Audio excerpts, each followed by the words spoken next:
विचित्र विचित्र घटनाएं घटती हैं, अनहोनी घटनाएं घटती हैं, सोच नहीं सकते ऐसी घटनाएं घट जाती हैं। और जब हम वर्तमान को देख रहे हैं जहां भौतिकता की चकाचौंध चरम पर है, पराकाष्ठा पर है, ऐसे समय यदि कोई मिल जाए बड़ा दुर्लभ है। आचार्य भगवान हमेशा कहते हैं, शास्त्रों में वर्णन आता है, बोले पंचम काल में कुछ भी अच्छा नहीं मिलता है। पंचम काल में कुछ अच्छा मिल ही नहीं सकता। और भी हुंडा और सरणी पंचम काल में कुछ भी अच्छा नहीं मिल सकता। जब ऐसा वर्णन आ रहा था, संघ में चर्चा चल रही थी, तो एक महाराज जी कहते हैं, आचार्य भगवान ये लाइन ठीक नहीं लिखी है। ये लाइन जो पंक्ति लिखी है शास्त्रों में ठीक नहीं है कि हुंडा और सरपणी पंचम काल में कुछ भी अच्छा नहीं मिलता। बोले क्यों, क्या गलत लिखा है? बोले नहीं, ठीक नहीं लिखी। बोले बिल्कुल ठीक नहीं लिखी। बोले नहीं, पंचम काल में हुंडा और सरपणी पंचम काल में भी कभी कभी अच्छा मिल जाता है। बोले कैसे? बोले हमें आप मिल गए। हाँ, चलते फिरते वर्धमान मिल गए, चलते फिरते तीर्थंकर मिल गए, तो हम कैसे एकांत से मान लें कि हुंडा और सरपणी पंचम काल में कुछ भी अच्छा नहीं मिलता? जब आचार्य भगवान ने सुना तो आचार्य भगवान कहते हैं, बड़ा अच्छा उदाहरण दिया। बोले कभी कभी कबाड़े की दुकान में अच्छी वस्तु भी मिल जाती है ना? ऐसा नहीं कि कबाड़ी की दुकान में हमेशा रिजेक्टेड माल ही मिलता है।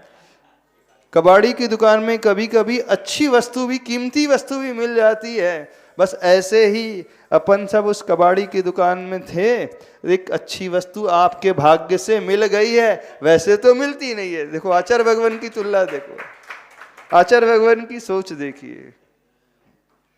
हाँ, अपना तो पुण्य है। चलो आपसे एक चीज पूछते हैं,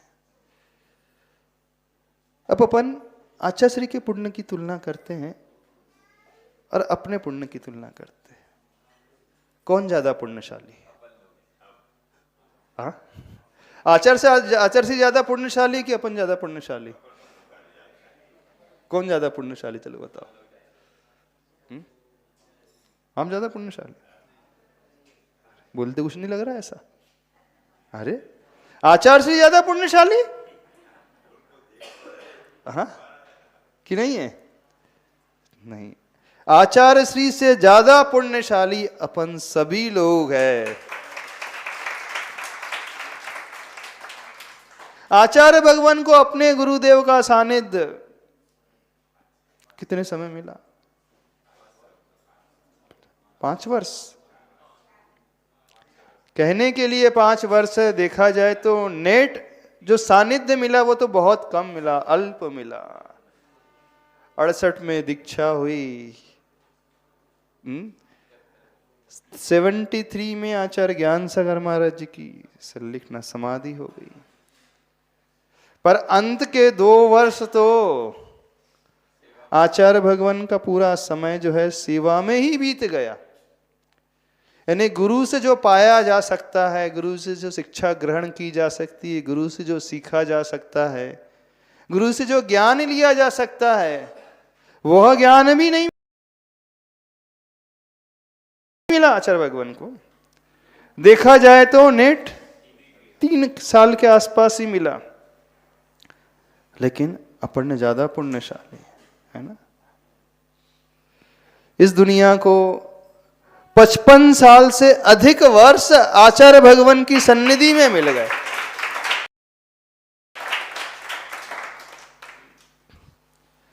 उनको अपने गुरुदेव वृद्धावस्था में मिले। जब उनके गुरुदेव वृद्ध थे तब मिले। हम सबको गुरुदेव कब मिले? युवावस्था में, जब साधना के चरम में थे, उत्कर्ष में थे, उस समय मिले। तो इन मामलों में तो अपन ज्यादा पुण्यशाली है ना? पुण्यशाली कि नहीं है? एक प्रसंग है, चलो आज आचार्य श्री के संस्मरण सुना देते हैं। गर्मी का समय था, ज्यादा भीड़ उस समय थी नहीं, शायद ये तो अभी पपोरा जी की बात है। अभी गर्मी समय में जब पपोरा जी में थे तो एक ब्रह्मचारी जी आचार्य भगवान के पास बैठे थे। वो आचार्य भगवान से कह रहे थे, आचार्य श्री एक प्रश्न पूछना चाहते हैं। क्या प्रश्न? आपको अपने गुरुदेव का सानिध्य तो 68 से 73 तक मिला, लगभग 5 वर्ष का सानिध्य मिला, और जो सानिध्य मिला उस समय उनकी अवस्था वृद्धावस्था थी। वो ज्यादा आपको शिक्षण दे नहीं पाए, ज्यादा सिखा नहीं पाए। इतना कम समय उनके सन्निधि में आप रहे, लेकिन इतने कम समय में आपको सिद्धांत का सारा ज्ञान हो गया, व्याकरण का ज्ञान हो गया, न्याय का ज्ञान हो गया, अध्यात्म का ज्ञान हो गया, सारी जिनवानी आपने सीख ली। ये कैसे संभव होगा कि इतने अल्प समय में कोई गुरु अपने शिष्य को इतना सारा ज्ञान दे दे, अथवा कोई शिष्य इतने अल्प काल में इतना सारा ज्ञान अर्जन कर ले? बोले हम लोगों को तो आपके चरण सानिध्य में रहते हुए 10-20 वर्ष बीत चुके हैं, 25-30 वर्ष हो चुके हैं, लेकिन हम लोग इतने 30 वर्ष में जो नहीं सीख पाए, आपने इतने कम समय 5 साल के कम पीरियड में सीख लिया। तो आचार्य भगवान ने कहा, 5 साल कहाँ मिले? बोले हमें, बोले 68 से 73। बोले 5 वर्ष तो मिले ही नहीं। बोले शुरुआत का जो प्रथम वर्ष था, जब हम ब्रह्मचारी अवस्था में आए थे, उस समय तो हमें हिंदी आती नहीं थी। हाँ, न संस्कृत आती थी, न हिंदी आती थी। यदि ज्ञान प्राप्त करना है, शिक्षा ग्रहण करना है, तो एटलीस्ट मीडियम तो होना चाहिए कि नहीं? भाषा का माध्यम, क्योंकि बिना भाषा के, बिना लैंग्वेज के, बिना मीडियम के कोई भी व्यक्ति अपने भावों को प्रदर्शित कैसे कर पाएगा? उसके अर्थ तक हम कैसे प्रवेश कर पाएंगे? संभव ही नहीं। तो बोले शुरुआत में तो हमें हिंदी नहीं आती, संस्कृत नहीं आती थी, हमें आती थी कन्नड़। और आचार्य दादा गुरु ज्ञान सागर महाराज जी को आती थी, वो नहीं, हिंदी नहीं, वो मारवाड़ी में बोलते थे। प्योर हिंदी भी नहीं, मारवाड़ी मिश्रित हिंदी थी, और प्योर संस्कृत, एकदम संस्कृत व्याकरण वाली संस्कृत, क्लिष्ट संस्कृत, सामान्य संस्कृत भी नहीं, अच्छी उच्च जो विद्वत्ता वाली संस्कृत होती है ना, साहित्यिक भाषा का प्रयोग ज्यादा करते थे। तो वे तो पढ़ाते थे, लेकिन हमें कुछ समझ में नहीं आता था। समझने के लिए भाषा तो बोले शुरू के तो लगभग 1-2 साल तो भाषा सीखने में निकल गए। सिर्फ हम हाथ जोड़ करके बैठे रहते थे, सुनते रहते थे, गुरुदेव कुछ कह रहे हैं, श्रद्धा से सुनते रहते थे बस। बोले शुरू के 1-2 साल उसमें निकल गए, और अंत के 1.5-2 वर्ष उस समय अध्ययन अध्यापन भी बंद हो चुका था, क्योंकि बीमारी उन्हें हो गई थी, साइटिका का रोग था, और बड़ी वेदना होती थी शरीर में, पैरों में बड़ी वेदना होती थी, बैठ नहीं पाते थे, और गर्मी का समय, आहार हो नहीं पाते थे, शरीर साथ नहीं दे रहा था। तो ऐसी प्रतिकूल परिस्थिति में जब स्वयं का शरीर ही साथ नहीं दे रहा था, तो वो शिक्षण भी नहीं, ज़्यादा नहीं दे पाते थे, पढ़ा भी नहीं पाते थे। तो बोले शुरू के 1-1.5 वर्ष इसमें निकल गए, बाद के 1.5 वर्ष उसमें निकल गए, तो 5 में से 3 तो वैसे ही चले गए, वे बच्चे 2 साल। तो वहाँ वो ब्रह्मचारी बोले, हाँ हमने तो सोचे नहीं। बोले 2 साल में आपको इतना ज्ञान प्राप्त हो गया? तो जब आचार्य भगवान कहते हैं, बोले आज हम आपको एक रहस्य की बात बताते हैं, बड़े ध्यान से सुनना। बोले 2 साल तो बहुत ज्यादा समय होता है, 2 वर्ष तो उस ज्ञान को प्राप्त करने में बहुत ज्यादा समय होता है। यदि कोई शिष्य सही तरीके से ज्ञान अर्जन करे, पूर्ण श्रद्धा समर्पण से ज्ञान अर्जन करे, तो 1 साल में भी उतना ज्ञान प्राप्त कर सकता है। ब्रह्मचारी जी पूछते हैं, बोले सही तरीके से श्रद्धा समर्पण से, इसका अर्थ समझ में नहीं आया। इसका मतलब क्या निकाले हम? बोले इसका अर्थ ये है, जब उन गुरु और उन शिष्य के बीच में तीसरा कोई भी व्यक्ति ना आए। अभी ध्यान से सुनना, तीसरा कोई भी व्यक्ति ना आए, यहां तक कि गुरु और शिष्य के बीच में भगवान भी ना आए। इतने दोनों लीन हो जाए, यानी शिष्य का समर्पण इतना हो जाए कि शिष्य को गुरु के अलावा, गुरु की शिक्षा के अलावा भगवान भी नजर ना आए, इतना वो डूब जाए, तो वह 1 साल में भी वो ज्ञान अर्जन, पूरा का पूरा ज्ञान अर्जन कर सकता है, जिसे अर्जन करने में हमें 2-2.5 साल लग गए। देखो ऐसी महानता आचार्य भगवान की, यानी कि भगवान भी, अतिशयोक्ति तो नहीं हो गई? बोले गुरु और शिष्य के संबंधों में अपन समझते हैं कि कोई संसारी व्यक्ति बाधा पैदा करता हो, कोई दूसरी बात जो है वो बाधा पैदा कर सकती है, लेकिन भगवान बीच में नहीं आए। कुछ समझ में आ रही बात? कुछ ज्यादा तो नहीं बोल गए? ऐसा तो नहीं अपन भगवान की अभिनय कर रहे हैं? नहीं, भगवान की अभिनय नहीं। जब जहां जो उद्देश्य है, लक्ष्य जिसे नजर आता है, जब अर्जुन से पूछा गया, द्रोणाचार्य ने पूछा, हे अर्जुन तुम्हें क्या नजर आ रहा है? क्या नजर आ रहा है? निशाना साधना है। बोले क्या नजर आ रहा है?